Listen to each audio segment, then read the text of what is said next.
சதுரங்க பிரியர்கள் அனைவருக்கும் வணக்கம்.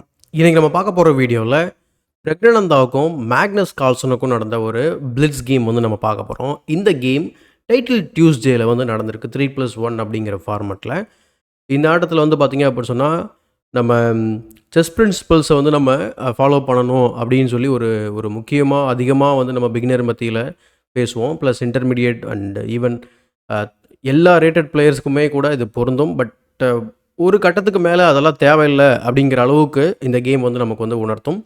பட் இது வந்து don't try this at home அப்படின்ற மாதிரி சொல்லலாம். இந்த கேமில் என்ன நடந்தது அப்படின்றத பார்க்கலாம். அதுக்கு முன்னாடி ஒரு ரெக்வஸ்ட் என்ன அப்படின்னா சொன்னீங்க, சப்ஸ்கிரைப் பண்ணாமல் வீடியோஸ்லாம் பார்த்துட்டு இருக்கீங்கன்னா சப்ஸ்கிரைப் பண்ணிட்டு பெல் பட்டனை ப்ரெஸ் பண்ணி வச்சுக்கோங்க. இப்போ இந்த கேமை பார்க்கலாம். கேமில் வந்து ப்ரக் வந்து ஒயிட் வந்து ஹேண்டில் பண்ணுறாரு. நான் போர்டை ஆல்ரெடி ஃப்ளிப் பண்ணி வச்சிட்டேன். E4 ஓப்பன் பண்ணுறாரு. ஸோ செஸ் பிரின்சிபல்ஸ் அப்படின்னு நான் ஏற்கனவே சொன்னதுக்கான காரணம் என்ன அப்படின்னா, இங்கே மேக்னஸ் வந்து H6 வந்து விளையாடுறாரு. இந்த H6 மூவ் வந்து பார்த்தீங்கன்னு சொன்னால் இதை வந்து கார் டிஃபென்ஸ் அப்படின்னு சொல்லுவாங்க. இதில் ஆக்சுவலாக இன்ட்ரெஸ்டிங்காக வந்து கிராண்ட் மாஸ்டர்ஸ் லெவலில் மாஸ்டர்ஸ் லெவலில் 20 கேம் ஆடி இருக்கிறாங்க. கிட்டத்தட்ட சரிக்கு சமமாக ஒரு 4 கேம்ஸ் வந்து ஒயிட் வின் பண்ணாங்கன்னா 4 கேம்ஸ் வந்து பிளாக் வின் பண்ணியிருக்கிறாங்க. பட் இந்த கேமில் என்ன நடக்குதுன்றதை பார்க்கலாம். H3 பின் அதுக்கப்புறம் நைட் F6. அவர் என்ன சொல்கிறாரு அப்படின்னா, நீங்கள் மட்டும் தான் அந்த மாதிரி பண்ணுவீங்களா, நானும் பண்ணுறேன், ஸோ பார்க்கலாம் என்ன நடக்குதுன்னு சொல்லிட்டு. அப்போ நைட்டு டெவலப் பண்ணுறாரு, ஸ்பேஸ் இல்லாமல் அப்போ ஓட விடுறாரு. நைட்டு திரும்ப H7க்கு போயிடுது. ஸோ இதுதான் H6 ஆனதுக்கான ஒரு ஐடியா போல இருக்குது அப்படின்றத நான் வந்து ரிவ்யூ பண்ணும்போது நான் நினச்சேன். ஸோ நைட் F3 பின் அதுக்கப்புறம் D6 சென்டரை உடைக்கிறாரு. D4 G5. எப்படியும் பிஷப் வந்து நேச்சுரல் டயகனலில் போக போகிறதில்ல, அதை ஃபேன் ஷட் பண்ண ட்ரை பண்ணுறாரு. Night C3 bishop G7 bishop D3 அதுக்கப்புறம் night C6.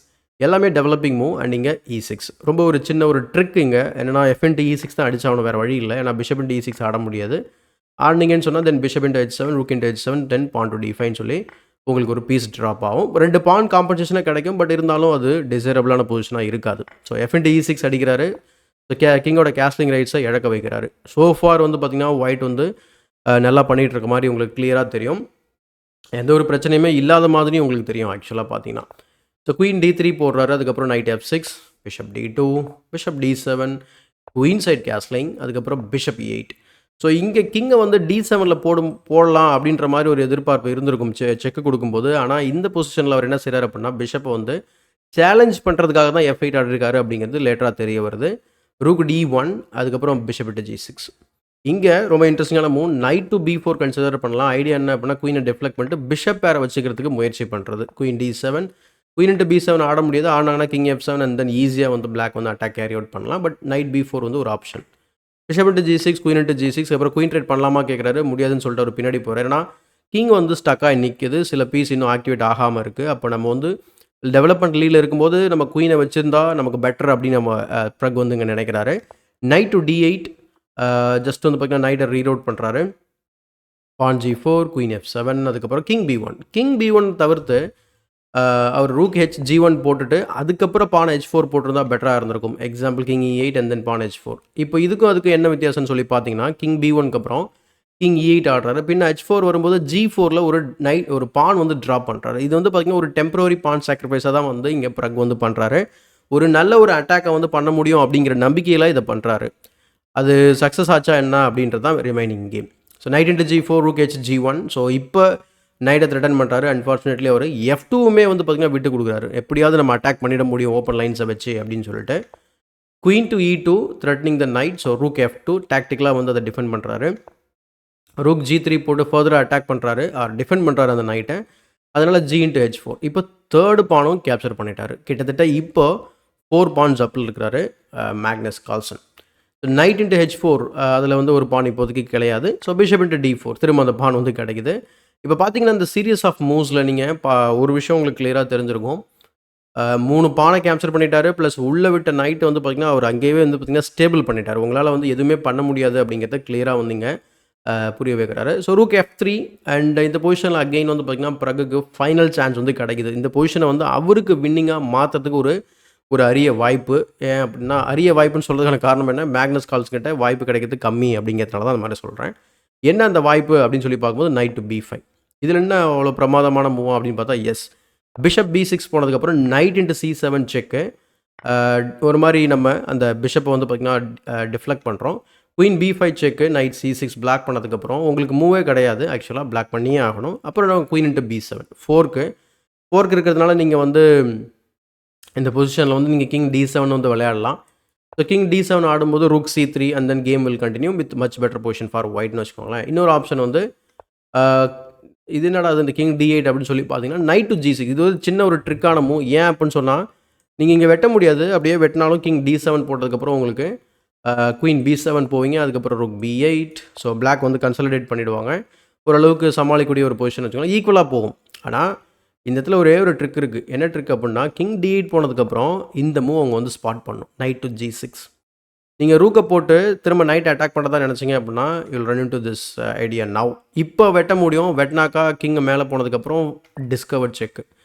So discovered attack ஆக்சுவலாக. ஸோ நைட் செக் கொடுக்குது. அதுக்கப்புறம் உங்களுக்கு அந்த ரூக்கை கலெக்ட் பண்ணிடலாம். ஸோ இதுதான் இந்த இடத்துல கூடிய ஒரு சின்ன ஒரு ஐடியா. இதை தவிர்த்து இதுக்கப்புறம் எந்த ஒரு வாய்ப்புமே கிடைக்கல. ஸோ எப்படி போகுது அப்படிங்கிறத பார்க்கலாம். So rook F3, queen G7, night B5. So இப்போ வரைக்குமே பிளாக் வந்து வின்னிங் பொசிஷன் அப்படின்னு சொல்ல முடியாது. பட் அந்த பான்ஸ் வந்து பார்த்திங்கன்னா அதிகமாக இருந்தாலும் பொசிஷன் ஒரு மாதிரி இருக்குது. இன்னும் ஒரு ரூக்கு ஒரு நைட்டு கேமுக்குள்ளே கொண்டு வரல. பட் இருந்தாலும் இது இல்லாமலே வந்து பொசிஷனை சமாளிக்கிறாரு Magnus Carlsen. So knight into F3 and இங்கே கூட அந்த knight into C7 check, king D7, knight into E6ன்னு சொல்லி சின்ன சின்ன டாக்டிக்கல் ஐடியாஸ் இருக்குது. பட் இருந்தாலும் இங்கேயும் அவர் மிஸ் பண்ணுறாரு. So bishop B6, bishop E3. Time pressure ரொம்ப முக்கியம். நீங்கள் டைம் பார்த்தீங்கன்னா உங்களுக்கு தெரியும். ஸோ டைம் வந்து 19 seconds versus 20 seconds. So bishop into E3, queen into E3, அதுக்கப்புறம் நைட் G4, குயின் E4, அதுக்கப்புறம் king D7, night D4, queen E4 அப்படின்னு சொல்லிட்டு அதுக்கப்புறம் அவரோட பொசிஷன் வந்து சாலிட் ஆகிடுச்சு. அதாவது எந்த ஒரு பிரச்சனையும் இல்லை அப்படிங்கிறத புரிஞ்சுக்கிட்டு அவர் எக்ஸ்சேஞ்சுக்குள்ளே போக ட்ரை பண்ணுறாரு. எக்ஸ்சேஞ்சை வந்து ஆல் காஸ்ட் அவாய்ட் பண்ண ட்ரை பண்ணுறாரு. பிறகு queen G1, H5, night C3, அதுக்கப்புறம் குயின் C4 ஆக்டிவாகவே வந்து விளையாடிட்டு இருக்கிறாரு இப்போ இங்கே Magnus. So night B3, night C6, பின் அதுக்கப்புறம் ரூக் E4. ஸோ ரூக் E4க்கு அப்புறம் குயின் வந்து A6ல் போடுறாரு. Night A4. எப்படியாச்சும் குயினை ட்ராப் பண்ணிட முடியுமான்ற மாதிரியான கூட ஒரு ஐடியா இங்கே வந்து தோணிருக்கும். அதனால தான் சேஸ் பண்ணிக்கிட்டே இருக்கார். பட் சின்ன சின்ன எஸ்கேப் ஸ்கொயர்ஸ் மூலயமா வந்து அவர் எஸ்கேப் ஆகிட்டே இருக்கார். So night A C5 check, D into C5, பின் அதுக்கப்புறம் நைட் இன்ட்டு C5 செக். பொசிஷனை ரூயின் பண்ணி திரும்ப அட்டாக் பண்ணலான்றது தான் இதோட ஐடியா. பட் A4 அடுத்து வந்து பார்த்திங்கன்னா queen B6, rook F4, knight to D8. So செக்கை மறைக்கிறாரு. எப்படியாவது பூந்து உள்ளே வந்துட்டார் ஆக்சுவலாக. பட் ஆனால் அந்த குயின் வந்து ஆக்டிவாக இருக்கிறதுனால அந்த ஒரு அட்டாக் வந்து அவரால் ஃபர்தராக வந்து கன்டினியூவே பண்ண முடியாத மாதிரி இருக்குது. So pawn to B4, pawn to B6. So kicking the queen நைட்டை மூவ் பண்ணுறதுக்குள்ள கவுண்டர் அட்டாக் பண்ணுறாரு. So C6. So knight has to go now. So knight D3, அதுக்கப்புறம் கிங் C7, குயின் E4, பின் அதுக்கப்புறம் ரூக் C8. ஃபைனலாக 44வது மூவில் rook activate பண்ணுறாரு Magnus.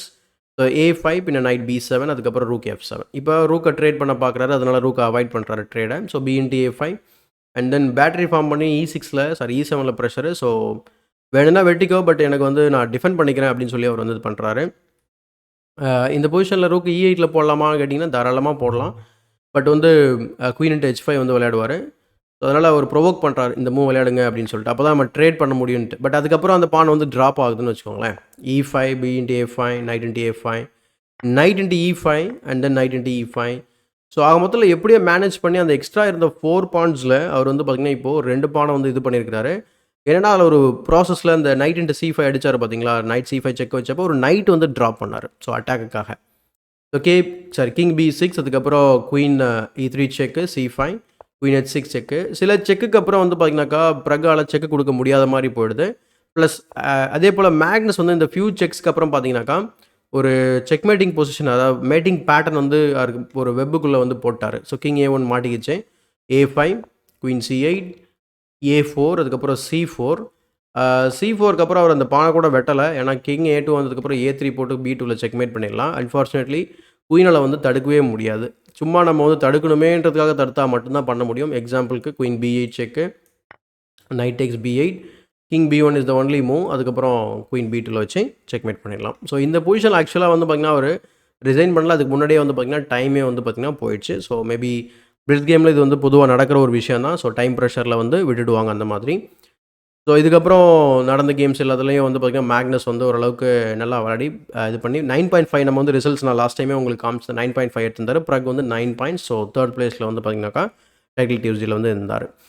So இந்த game ரொம்ப இன்ட்ரெஸ்டிங்கா இருந்தது. ஒரு பிரின்சிபல் எவ்வளோ முக்கியம் அப்படின்றத நம்ம தாண்டி, நாம ஒரு கட்டத்துக்கு மேல போனோம் அப்படின்னா, பிரின்சிபல்லாம் நமக்கு ஏத்த மாரி நம்ம ஃப்ளெக்சிபிளா வளச்சுக்கலாம் அப்படிங்கிறது தான் வந்து இங்க மேக்னஸ் வந்து அடிக்கடி இத ப்ரூவ் பண்ணிட்டே இருக்கிறாரு. ஸோ இந்த வீடியோ பிடிச்சிருந்தா லைக் போடுங்க. மறக்காம தமிழ் செஸ் சேனல சப்ஸ்கிரைப் பண்ணி வச்சுக்கோங்க. மத்தவங்களுக்கு ஷேர் பண்ணுங்க. இதேபோல ஒரு பயனுள்ள வீடியோவுடன் உங்களை சந்திக்கும் வரை உங்களிடம் இருந்து விடைபெறுவது உங்கள் சதுரங்க சாணக்கியன்.